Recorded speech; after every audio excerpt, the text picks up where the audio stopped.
Hello guys, welcome back to my YouTube channel. I hope you all are doing great और मैं भी एकदम मस्त हूँ। सो गाइज, ये जो जा रहा है शादी का लास्ट पार्ट, इसमें आपको सिंदूरदान देखने को मिलेगा और विदाई।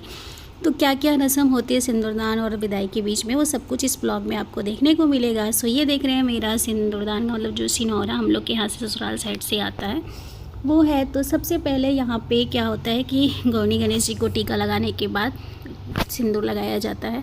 और जो सिंदूरदान की रस्म होती है ना हमारे यहाँ, मतलब ये रस्म ये होती है कि आपके मायके साइड से कोई भी सदस्य नहीं देखेंगे।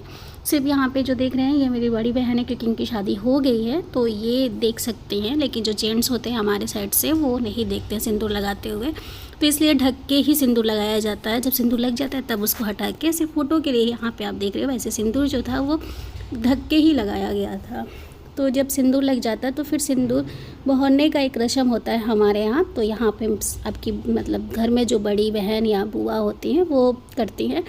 तो और ससुराल साइड से उनके लिए नेक भी आता है। तो यहाँ पे मेरी बड़ी बहन देखिए करने जा रही हैं, और जो नेक दिया जाता है उससे उसको ढका जाता है। तो ये ससुराल साइड से मेरी आई थी साड़ी मेरी बड़ी बहन के लिए। सो यहाँ पे आप देख रहे हैं, यहाँ पे सिंदूरदान की रस्म हो गई है कंप्लीट। और लास्ट ये पार्ट होता है शादी का, मतलब कि सब कुछ होने के बाद से लास्ट में सिंदूरदान की ही रस्म होती है और उसके बाद मंगलसूत्र पहनाया जाता है। सो यहाँ पे हो गया है। तो यहाँ पे अब मैं सिंदूर यहाँ पे गौरी गणेश जी को लगा रही हूँ, क्योंकि जब एक सुहागन मतलब कि सिंदूर लग जाता है तभी आप यहाँ पे गौरी जी को टीकते हो। तो यहाँ पे करने के बाद फिर मैं अपने आप को लगा रही हूँ। और ये जो पीले सिंदूर है ना, इसको लगाते ही चेहरा एकदम खिल जाता है। सो आप देख रहे हैं कितना खूबसूरत लगता है। और यहाँ पे जा रहे हैं मेरे हस्बैंड, मतलब कि मुझे मंगलसूत्र पहनाने के लिए।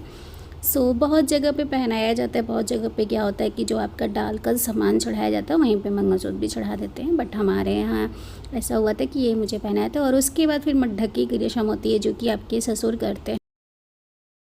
और मटढक्की के लिए भी ना हमारे यहाँ एक बनारसी साड़ी होती है, जिससे उसी से ही आपकी मटढक्की होती है। तो हमारे यहाँ बनारसी साड़ी और जो भी गोल्ड का आपके पास जो भी है वो आप वो चढ़ा सकते हैं। सो यहाँ पे वही हमारी बनारसी साड़ी और जो भी मतलब कि आपके ससुराल साइड से गहने में आता है वो आपको चढ़ाया जाता है। एक गहना रखा जाता है मटढक्की के लिए, क्योंकि ये सुबह में होती है पूरी शादी कंप्लीट होने के बाद ही। तो ये देख रहे हैं ये बनारसी साड़ी है, और इसके ऊपर फिर से मुझे एक और नेकलेस मिलेगा, क्योंकि मेरे ससुराल साइड से 2 आया था। तो एक तो डाल पे ही चढ़ गया था, और उसके बाद फिर यहाँ पे ये चावल जो पीला होता है ये इससे करते हैं, कुछ टीकने का कुछ काम होता है। सो आप यहाँ पे देख रहे हैं। सो ये यहाँ पे 5 बार शायद चावल और वो लड्डू कुछ होता है उसको हाथ में भरते हैं, और इसके बाद यहाँ पे नेकलेस दे रहे हैं। और उसके बाद क्या होता है कि जो मतलब कि हम गांव में होता है तो माड़ो बनाया जाता है जिसको हिलाना होता है। तो यहाँ पे तो बाहर लॉन में होती है, तो वो एक कुछ ऐसे ही छोटा सा बना दिया जाता है। उसको हिलाने पे फिर मतलब कि जो मायके साइड से मतलब मेरे पापा मेरे ससुर जी को गिफ्ट करेंगे। सो यहाँ पे ये हो गया। उसके बाद वो बोला जाता है कि वो हिलता नहीं है। तो यहाँ पे मेरे मतलब कि मेरे जो ससुर मेरे पापा जो हैं वो करेंगे, फिर मेरे पापा मेरे मायके साइड से जो मेरे पापा हैं वो गिफ्ट देंगे। सो यहाँ पे ये एक रस्म हो गई है मटढक्की की। उसके बाद वो लास्ट में उसको किया जाता है माड़ो हिलाने की रस्म बोलते हैं। सो यहाँ पे मटढक्की करने के बाद देख रहे हैं जो ये हिला रहे हैं इसे ही बोलते हैं माड़ो हिलाने। मतलब गांव में तो जो माड़ो बनता है वो प्रॉपर मंडप बनता है, वो काफ़ी टफ भी होता है, उसको हिलाना बहुत जल्द मतलब बहुत टफ होता है, जल्दी से नहीं हिल पाता है। सो यहाँ पे और वो रहते हैं कि सिर्फ जो ससुर हैं वो वही अकेले हिला सकते हैं। सो यहाँ पे मेरे पापा नेक भी दे रहे हैं, और उसके बाद गले मिलेंगे। पापा बहुत ज़्यादा यहाँ पे इमोशनल हो जाते हैं, क्योंकि एक तो ये लास्ट पार्ट होता है शादी का, सब कुछ होने के बाद होता है, और उसके बाद एक फीलिंग आने लगती है क्योंकि अब विदाई का टाइम भी हो जाता है। सो यहाँ पे मेरे पापा बहुत ही ज़्यादा इमोशनल हो गए थे। सो देख रहे हैं, और ये बहुत ही मतलब मुझे क्या बताऊँ। और उसके बाद फिर से चूमने की रस्म होती है, और यहाँ पे लड़के और लड़की दोनों को साथ में चूमना होता है। तो यहाँ पे आप क्या होता है कि पहले अपनी लड़की को चूमते हैं, फिर लड़के को थोड़ा बहुत गाली वगैरह भी गाँव में देते हैं मतलब। तो यहाँ पे देख रहे हैं सबसे पहले मेरी बड़ी मम्मी, फिर मम्मी जो भी हैं सदस्य वो सब कुछ चूमने के बाद फिर जाएंगे, फिर द्वार छिकाई की रस्म होती है। तो आप ब्लॉग में बने रहिए। और चुमावन का जो रस्म होता है ना, वो इसलिए भी होता है क्योंकि एक ना आशीर्वाद होता है, जो कि मतलब कि आशीर्वाद देते हैं आपके बड़े जो भी हैं या घर के जो भी हैं, तो यहाँ पे होता है।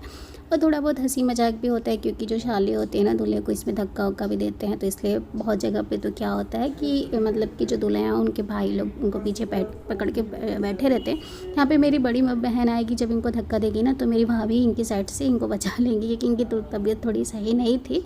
और यहाँ पे मेरी मम्मी, फिर वही घर के सारे सदस्य आएंगे, सब लोग झूमते हैं। और उसके बाद फिर मिट्ठा की यहाँ पे देख रहे हैं जो मेरी बड़ी बहन है, जो ताली बजा बजा के अपना गा रही है मस्त। थोड़ा बहुत ये हंस भी है, इसका मतलब कि इनको कुछ सुनाया जा रहा है, गाली वगैरह दिया जा रहा है।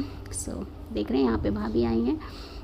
और जैसे ही मेरी बड़ी बहन आएगी ना इनको चूमने के लिए, भाभी इनके पीछे एकदम खड़ी हो जाएंगी और इनको सपोर्ट दे देंगी, तो ये नहीं गिर पाते हैं वैसे तो बहुत यहाँ पे।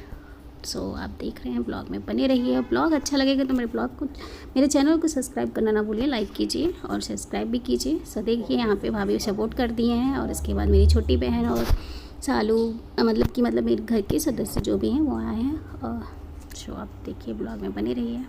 तो यहाँ पे चुमावन हो गया है, अब कोहबर बोला जाता है। वहाँ पे द्वार छेकाई की रस्म होती है, तो घर की सालियाँ जो भी हैं, बड़ी अब की बहन है, वो खड़ी होके यहाँ पे डिमांड करती हैं। तो यहाँ पे अब देख रहे हैं डिमांड कर रहे हैं। और यहाँ पे सबसे अच्छी बात यह है ना कि यहाँ पे क्या हुआ था ना कि ये बोले कि एक ही बार मतलब कि जो भी रस्म है सबका एक ही बार सब बोल दो। बट इन लोगों ने इतनी जल्दी कंफ्यूज हो गई और इन लोगों ने ना ये जितना सोचे थे ना उससे बहुत ही कम ये लोग डिमांड की, और ये एकदम खुशी से अपना दे दिए क्योंकि इनको पता था कि, और मतलब क्या ही बताऊँ, यहाँ पे मुझे भी हंसी आई थी कि ये लोग क्या ही बोल दी, मतलब कि ये सोच के आए थे कि बहुत ज़्यादा डिमांड करेंगे, लेकिन ये लोग बहुत ही कम डिमांड की थी। और सो यहाँ पे आप देख रहे हैं। और उसके बाद यहाँ पे कोहबर की रस्म होती है, कुछ चीज़ें होती हैं जो बोला जाता है कि यहाँ पे लिखा है उसको पढ़िए, और कुछ फोड़ना ओढ़ने का रस्म होता है। तो यहाँ पे जो ये बना है ना, इसको एक ही हाथ से खोलना होता है, तो ये खोल देते हैं। और यहाँ पे जो दीपक है ना, इसको हाथ से तोड़ने के लिए बोला जाता है। तो ये यहाँ पे हाथ से तोड़ने के लिए कोशिश कर रहे थे, बट यहाँ पे लोढ़ा रखा था तो उससे ही तोड़ दिए। सो और उसके बाद फिर यहाँ पे मीठा मतलब खिलाया जाता है, और उसके बाद दही खिलाया जाता है। तो यहाँ पे भाभी मिठाई, भाप के यहाँ जो भाभी होती हैं वही खिलाती हैं। तो यहाँ पे भाभी मिठाई खिला रही है, पहले लड़की को खिलाया जाता है, फिर उसका जूठा मतलब कि लड़के को खिलाया जाता है। सो यहाँ पे आप देख रहे हैं, पहले भाभी मुझे खिलाई, फिर इनको खिला रही है, और उसके बाद फिर दही बोला जाता है कि शुभ। उसके बाद फिर यहाँ से हमारे यहाँ मतलब कि पलगौने की रस्म की जाती है, लड़के को नेक दी जाती है। जो दूल्हे होते हैं घर के आपके जो भी सदस्य हैं वो नेक देते हैं। बट मेरे यहाँ ना सारी रस्म इतनी शॉर्टकट में हुई थी, क्योंकि अब ना हमारे यहाँ 4 बजे से पहले ही मेरी विदाई हो जानी चाहिए, तो शादी ही हम लोग की काफ़ी लेट हुई थी। तो इस वजह से बहुत जल्दी यहाँ पे चेंज भी नहीं ये कर पाए थे, क्योंकि लड़के को चेंज भी करना होता है, बट यहाँ पे चेंज नहीं किए और बहुत ही जल्दी ये रस्म हो गई थी। तो यहाँ पे ये जो खोला जाता है ना, आपका जो गांठ बना रहता है, तो उसमें मतलब नेक दिया जाता है पैसा।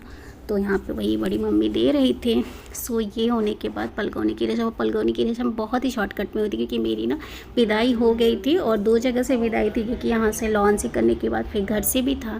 तो यहाँ पे मम्मी वही रिंग वगैरह बाकी चीज़ें जो मिली थी वो वैसे ही रख दिया गया था, क्योंकि कोई किसी को देने का टाइम ही नहीं मिला, क्योंकि सब वैसे ही अपसेट थे बहुत ज़्यादा, क्योंकि विदाई हो चुकी थी। यहाँ पे घर पे आके यहाँ पे दिया गया था, और इनकी तबीयत भी बहुत ज़्यादा ख़राब थी।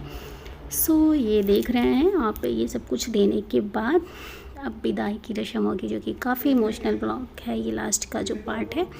सो आप ब्लॉग में बने रहिए और मेरे चैनल को बहुत सारा प्यार दीजिए। सो यहाँ पे विदाई स्टार्ट हो गई है। सो काफ़ी इमोशनल है, यहाँ पे मैं वॉइस ओवर नहीं दूँगी, आप ब्लॉग को देखिए।